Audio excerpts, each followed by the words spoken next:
Everybody, welcome to Ask Dr. Testosterone, starring Dr. George Touliatos and brought to you by his book, The Bible of Bodybuilding 2.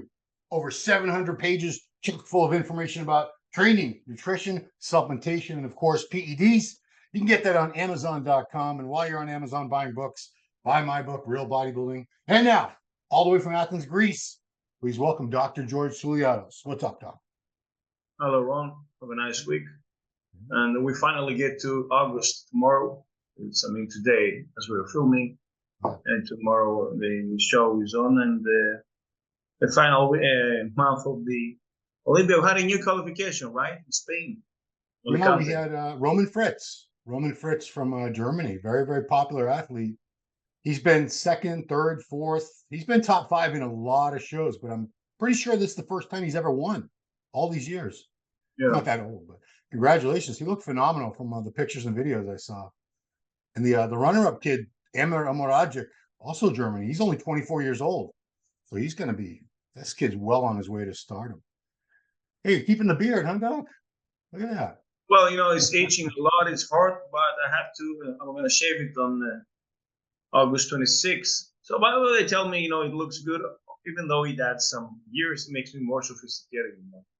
Yeah, I mean, it does look, if you dyed it black, I think it would look silly, but it looks good like that with the natural. I mean, the last time was 10 years ago after my father's passing.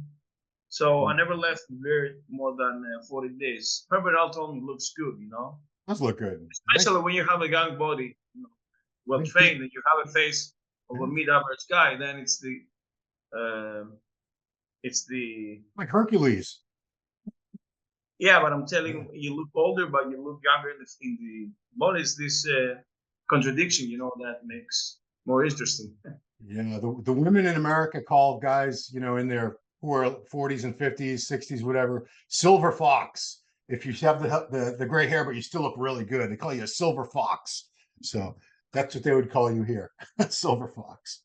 Anyway, we got a lot of questions because it's summertime and everyone's trying to look good. So let's get right into it. Number one, what's the best estrogen blocker between these two, Aromasin or anastrozole, in relation to liver lipid levels? Also, is it true Aromasin has an anabolic effect, raising LSH and free testosterone? So, first of all, Aromasin or anastrozole for your which is better for your liver lipid levels? I think Aromasin has a benefit on that, even though I haven't used extensively Aromasin more than a month. But let's say a low dose of Aromasin compared to Arimidex is supposed to affect less HDL. Okay. Because this is the main thing that happens when you lower estrogens. The HDL goes down. Right. And especially if you add tons of androgen on top of this and semi-alkylated drugs, then it crashes completely the HDL. Yeah. People think all cholesterol is bad, but HDL is the good cholesterol. That's the however, cardiology is in front of LDL, low LDL. So they prefer to have a low LDL, let's say 2 digital, rather than over 50 HDL. It's more protective not to have the bad one rather than have super high protective, the good one, because the heart attack happens through the clogging that is responsible the LDL for. Okay. And he also wanted to know, is it true that Aromasin has an anabolic effect by raising LSH and free testosterone? But listen, even Arimidex or the aromatase inhibitors can lower the estrogens, and this is a kick for LH to elevate, and of course, in turn, the total testosterone. So it's part of the kicking the HPDA, but it needs to be very delicate, because if you overdo it, then zero estrogens give you zero sex drive. So you need to be very delicate how much you use aromatase inhibitors. All right, next one is, hey doc, my question, I'm on 500 milligrams testosterone, 500 milligrams boldenone in the 14 weeks. So he's going to do that for 14 weeks. And I start to notice, he's been doing it 14 weeks. I started to notice my results are slowing down. Should I add NPP or replace that with boldenone or increase my doses? Any suggestions? I think you should come off, because your receptors already have been saturated. Yeah. Even for week number 8, you're already using a decent amount. So 1 gram of anabolic steroids. If you increase the dose, I don't believe they're going to have major benefits, but you're going to have side effects, blood pressure, hematocrit, perhaps estrogens, acne, those things. They're also liver toxic, or let's say cardiotoxic with the lipids, but 1 gram is a gram, is not a little. So even Bill Wellens says that after the second month, then you already have a good anabolic gain, and then you hit a plateau. Otherwise, you need to increase the dose and the side effects also. I mean, that's why we used to always go on and come off. We didn't blast and cruise. We came off to try to let the receptors Yeah, if refresh. you If there was cruise even a all the refresh. time, then you don't feel nothing, You don't feel anything. True. Here's a good one. Can I warm up the syringe with testosterone in it using a hair dryer to avoid lumps and post-injection pain, or will this affect its potency? The post-injection pain is up to the milligram. So if you use this weird 400 testosterone, then most likely will cause you, because it's very dense, very concentrated. The post-injection pain is more with, let's say, 250 of testosterone rather than with DECA of 100 or 50 milligrams, because it's the one is very dense, the other is very diluted, the solution. And it has nothing to do with the temperature of the oil. I'm saying to the TRT users that if you keep the insulin syringe that you perform microdose into the fridge, let it 5 minutes out of the fridge in order for the injection to be easier done, otherwise it will blow, because it's very sticky, the oil, especially when it's in low temperature. That's the only thing, but I don't believe that has to do with much with the temperature. Post-injection pain is up to the how many milligrams you inject. Okay. So will raising the temperature, I've always put hot water. I put the syringe in hot water for about 5 minutes before I inject it, so it's closer to the body temperature, 98.6. That's just my silly theory. Does that affect the potency of the drug at all? No, not at all. Okay, good. Yeah. And a No. hair dryer, I would say there's an easier way, guy. What I do is I put hot water in the microwave for like 40 seconds, so it's not boiling, but it's pretty hot. Put the syringe in there for just a couple minutes, and it's fine, because the oil is very thick. At room temperature, it's hard. You gotta push, unless you've got a lot of scar tissue, like I do. It's not easy. Okay, enough about that. Let's go to. I do my testosterone and HCG shots on Monday, Wednesday, Friday. When should I take my 0.5 milligram of Arimidex? I would say with the first dose, in order to avoid creating instantaneous with the second 2 doses as well. Okay. So the philosophy of the aromatase inhibitor is to avoid synthesizing estrogen in the first place. That's why I think it's critical to use it day number 1. Otherwise, if you use it day number in the third shot, let's say, from the first day, we're going to have a rise in estrogens that need to be lowered afterwards. So if you need to take half a tablet of Arimidex, I would say do it with the very first shot. I'm wondering, why don't we microdose Arimidex? Why do we take it once or twice a week? No, this guy is microdosing testosterone, but he uses, I think, 0.5 of Arimidex per week. Right. We microdose aromatase inhibitors because we don't want a, let's say, a mega dose of 1 milligram, but we want 4 quarters. Some people can afford this.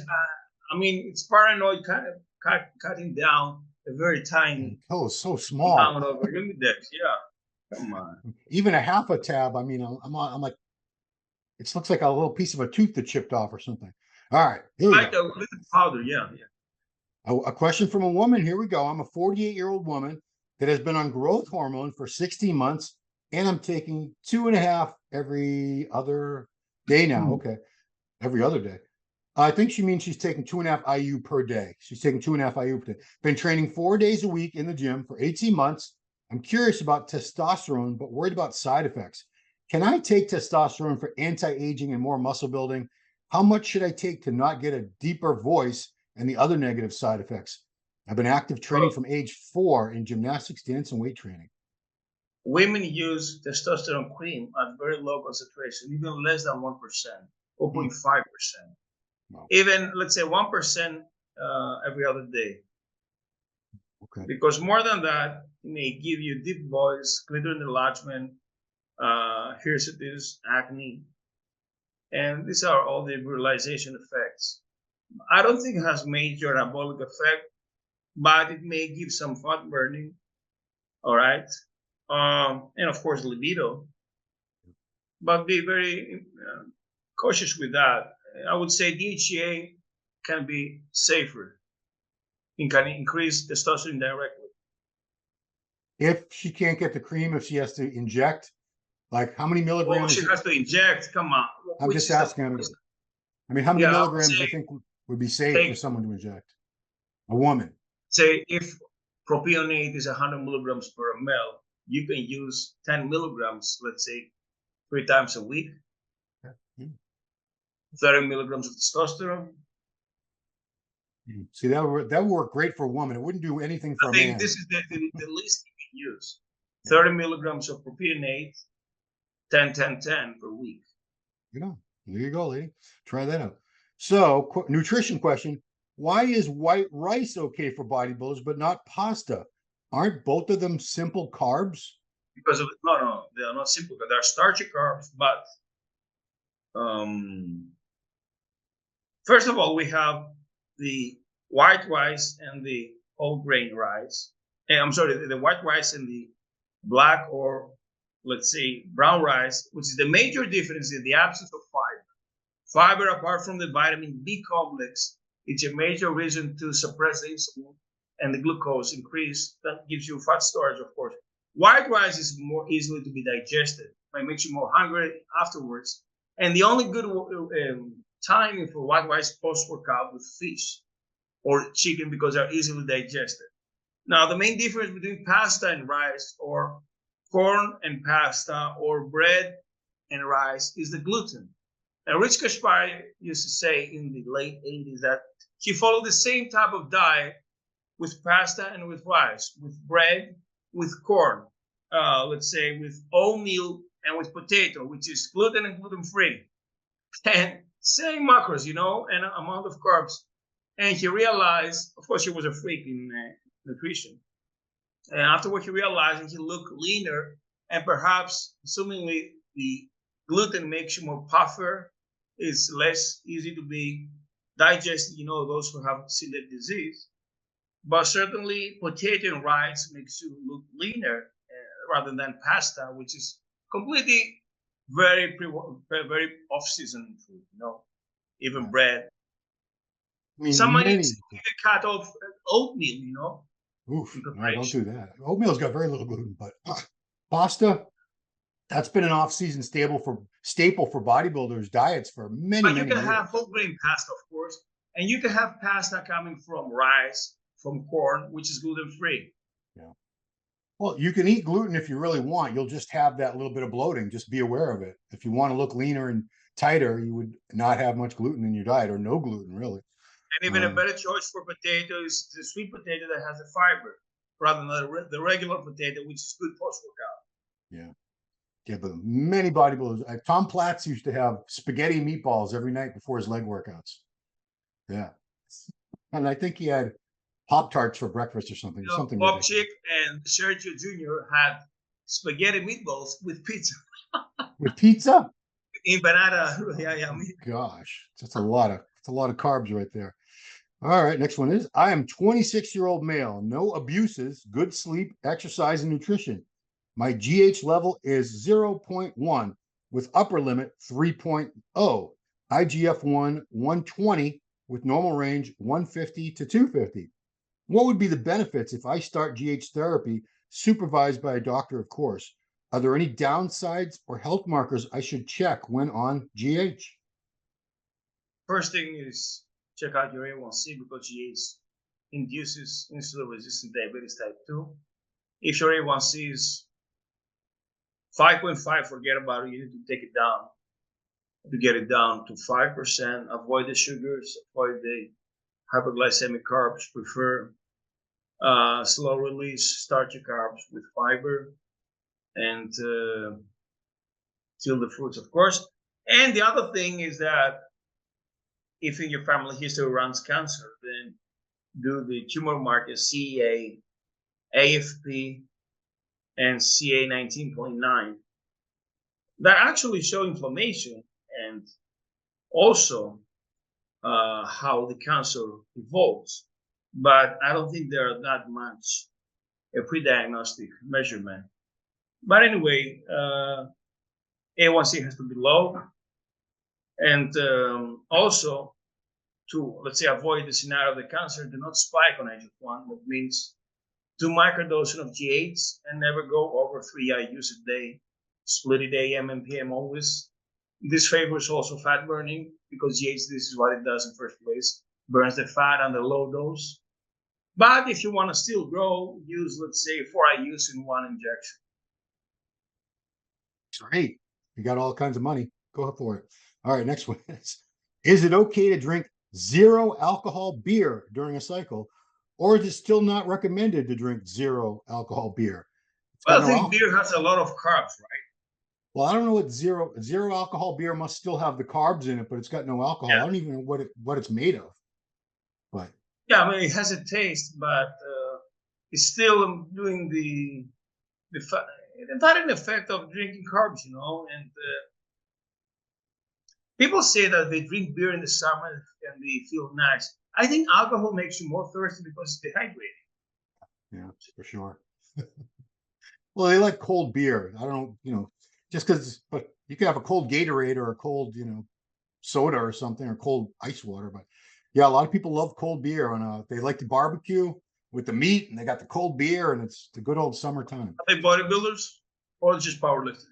No, I mean people in general, but like cold beer and when it's hot out. But those guys that drink a lot, they have the beer belly. Beer belly, yeah, absolutely.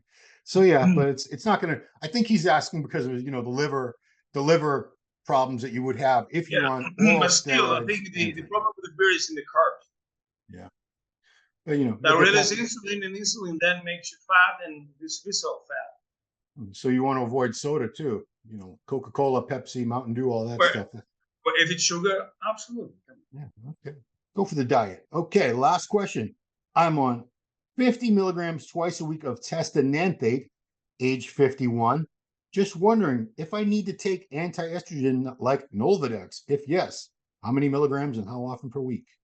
I don't think you use Nolvadex out of the blue if you don't have already symptoms of gyno. So if you're using 250 of enanthate, perhaps no more than 1 milligram Arimidex per week.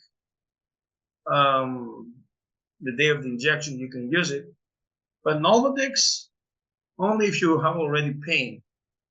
That's different. I mean, you occupy the receptor, so no more estrogens can sit on the receptor, but you don't cut off the already existing estrogens. You think because he's, we're both over 50 now. I think he's remembering years ago people didn't really use anti-estrogens, estrogen blockers. We used like Nolvadex. But didn't have before the 20,000. No, I mean, Ronnie Coleman took his first Olympia with Nolvadex. Yeah. Well, they say they had a little bit of gyno, or perhaps removing this with a lot of masteron or surgery. But after the 2000s started, the aromatase inhibitor and the super dry. I mean, Dorian didn't have it, didn't use it. But I guess he was using a lot of masteron that has, or halo that makes you more dry. So he was super, super lean. He dieted down to 2% body fat. Well, that's all the questions for this week, Doctor. We're going to get to more of them next week, of course. We appreciate you being here every week, answering questions from perspective of a medical doctor and a champion bodybuilder. By the way, I just purchased on Friday it arrived. Yes, and also at the office, the Logan Franklin, the August issue with Banana inside the Richest Part. Yeah. I had it right here, but I gave it so MD sends me a few copies every month. I usually take them to the gym and give them to the gym owner and a couple other people at the gym. So me too. I always give to two good friends of mine. Yeah, because they're hard to come by. So that's it, guys. If you have questions for the next show, please leave them in the comments. Leave some comments anyway. We love your feedback. Subscribe to the channel, like the video, share the video, turn on notifications on YouTube and on your phone, of course, so when we have all kinds of great content. And Dr. George, thank you so much. Having a great summer of question and answers with Ask Dr. Testosterone, guys. Keep it here. See you next time. Thanks for watching. Hey, did you like that video? Smash that like button, subscribe to MD, and please comment down